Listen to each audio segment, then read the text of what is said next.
এক তৃষ্ণার্ত কাকের গল্প। এক প্রচন্ড গরমের দুপুরে একটি কাক গাছে বসে ডাকছিল। ডাকতে ডাকতে তার খুব জল তেষ্টা পেল। সে এদিক ওদিক উড়ে বেড়ালো, কিন্তু কোথাও জল পেল না।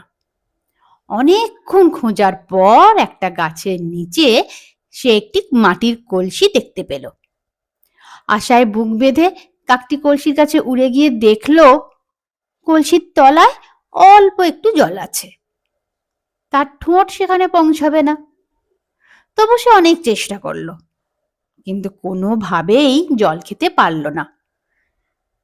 কি করবে যখন ভাবছে, তখন আশেপাশে ছড়িয়ে থাকা ছোট ছোট নুড়ি পাথরগুলো দেখতে পেল। তখন তার মাথায় একটা বুদ্ধি এলো। সে তখন ঠোঁটে করে এক একটা নুড়ি পাথর এনে কলসির মধ্যে ফেলতে লাগলো। ধীরে ধীরে জল ওপরে উঠতে শুরু করলো। তারপর যখন জল যথেষ্ট ওপরে উঠে এলো, তখন কাকটি সহজেই জল পান করে তার তেষ্টা মেটালো আর আনন্দে উড়ে গেল। এটা থেকে আমরা কি বুঝতে পারলাম? আমরা বুঝতে পারলাম বুদ্ধি ও ধৈর্য থাকলে কঠিন সমস্যারও সমাধান করা যায়।